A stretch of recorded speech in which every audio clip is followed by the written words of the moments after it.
Hello everybody, I am Killen Void. I won the Disciple remix contest with my Score remix by Infect, and I just thought I will show you guys how I made some of the sounds of my remix.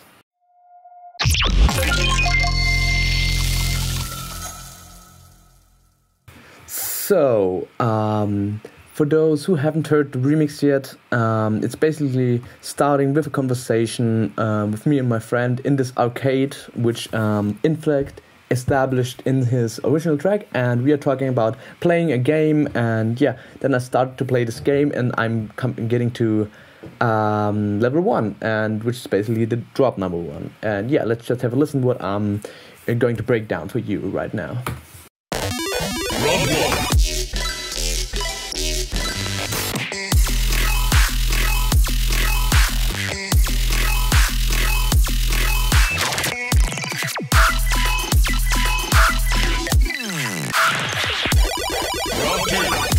So that's about it. So yeah, here you have this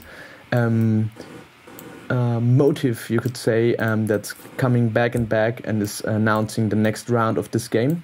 And my idea was to combine those sounds, those arcadey RP sounds, with some dubstep sound design, and this is where this fake out came from. And then I wanted just to make the same thing with drums, but that felt really boring. So instead, I resampled this part, recorded it out, and put it into form. And basically, the whole song is just not really Serum sound design, but more like form and granular stuff, and just working with audio a lot. So to have like a different approach and to make my remix stand out into the contest, that was kind of the idea behind it. And yeah, I put this thing into form, which some of you might know. I know it from a Virtual Ride live stream where we showed this off, and yeah, I immediately got it for myself. You basically put in the sample that I recorded out, this section, and yeah, I put it in here and pitched it down and played around with a few knobs. I'm not even gonna tell you exactly what I twisted. I don't think it makes sense to show you. Yeah, I put 2.13 on the form and -44 on the deform, because I don't think it makes sense for you to copy exactly the same settings. But I'm gonna tell you which knobs I usually twist to get a good result. So first of all, you gotta find a nice spot in the sample. So here you have the whole sample, and you have to find like one piece that really sounds good. For me, it was this one. This is not gonna sound like the end result because I already fucked up the sound, but that's basically how I did it. I found like the sweet spot in the sample.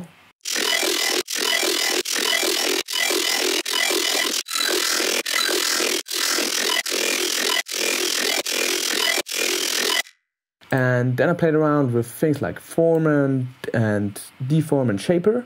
You just gotta be careful with those two, because they're fucking up the pitch of the original sound, and that may cause some issues that you're not in key anymore. But yeah, I just played around with those three.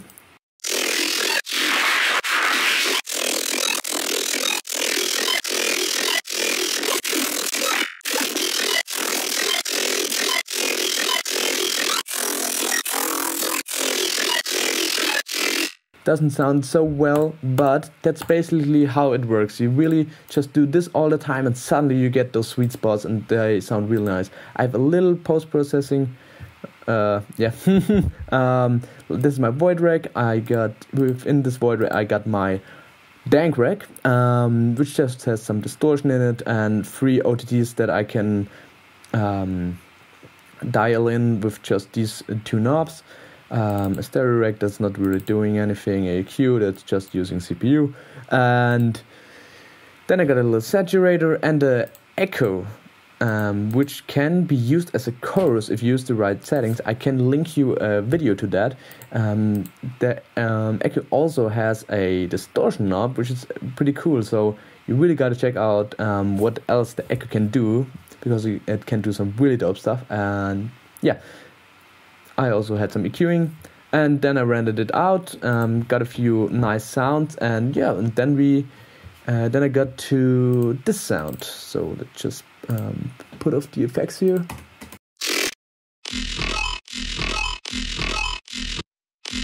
Yeah, that was a really lucky shot, but I did not do any magic. It's just finding exactly the sweet spot.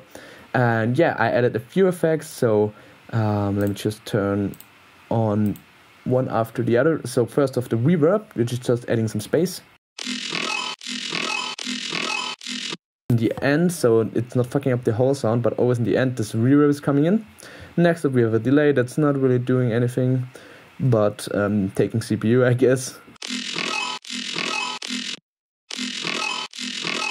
Well, it's basically doing something, but you can't hear it really, so yeah. A lot of times I just have effects on there that just take up CPU of my laptop and not really do anything, but yeah. But this one is definitely doing something. That's a frequency shifter. I just wanted to have it to have more tags, so I got this frequency shifter and pitched it up really high, which gives it this zip sound.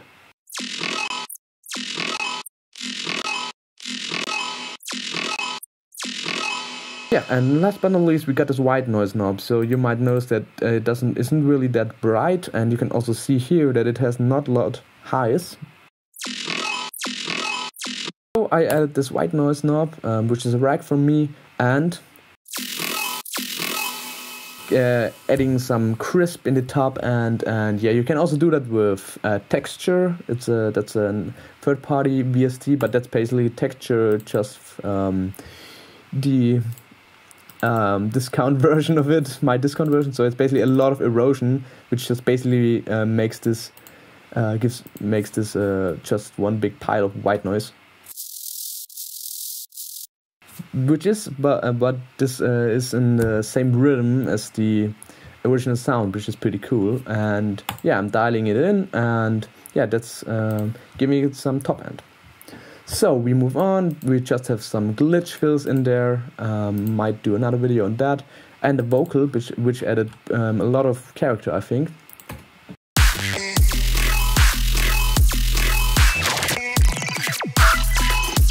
So this section is pretty interesting. We start off with an arpeggiator.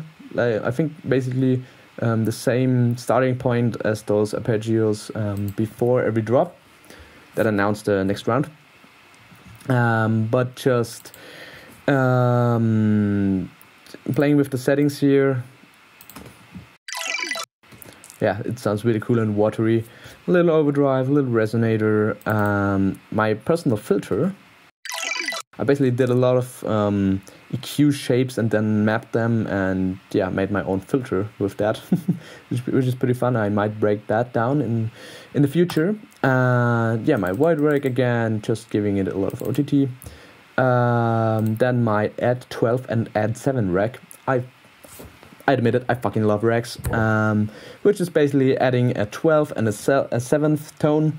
With a grain delay, which gives it a really wide sound. So yeah, let's listen without. Yeah, that makes it really watery and sick. And yeah, and then we move on to this section. And this contains 3 sounds on top of each other. First of all, we have the same sound as before, but just chopped up. Let's give it some new rhythm, but you don't really notice it because I got another layer. That's a really weird one, but this is basically the arpeggio from before, with a lot of glitch effects, and I played around a lot with the glitches and made this huge file, which contains just, yeah.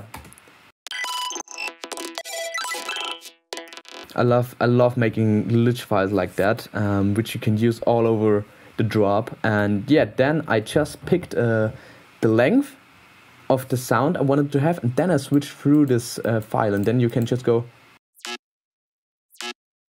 Okay, that's not like shit. Oh, that's cool. Also cool. And then I ended up with this sound. And by the way, a lot of people don't notice apparently. If you do on Mac at least Shift Option, you get this mouse, and you can switch through the file, which is such a dope option to do. And yeah, and then this next thing, which is exactly the same as this, just a different part of the glitch sample.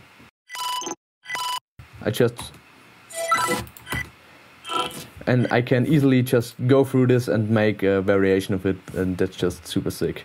And yeah, oh shit, I added a... Okay, wait a second. I added audio clip. Great. Good job, Killian. Good job. What the fuck did it...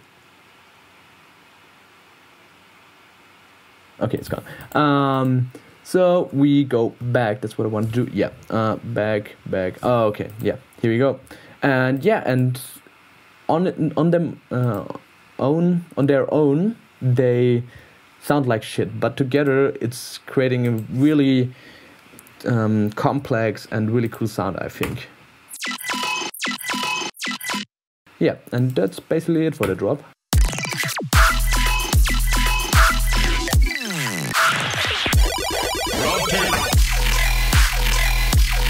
We get to a little variation of the sound we had before, but it's really the same sound, but with just a different attack. Yeah, this thing sounds shit on its own, but together they, I don't know, it just sounds like a nice variation of it. Instead of it's ow. Yeah, it's ow instead of ew. And yeah, that's just a great variation, just with a little new attack. I just tried a lot of different ones. I had this one before, but I just like this one instead. You always gotta just check what works in context of the drop, so never just solo everything, because I would never use that in solo, but together it just works. And I think I had needed a long time to learn that you don't fucking put everything on solo, because no one's gonna hear your track in solo. So yeah, and that's about it. This is the same, and yeah, I think that's pretty much it for the first drop. So I hope I could give you some value, some new techniques, and some inspiration to try some new things. I showed a lot of Form stuff, but Form is basically a granular synthesizer, so any granular synthesizer basically works for this kind of technique. And I don't know, I just would encourage you guys to go different routes and not always stick to Serum. I started off with Serum, but I turned it into something really different with this granular and resampling stuff. So I would just love to inspire some of you guys to try some different techniques. So yeah, that's about it. I hope you liked this tutorial, and well, see you next time. Bye! Also, don't forget to check out the remix. I will link it somewhere here.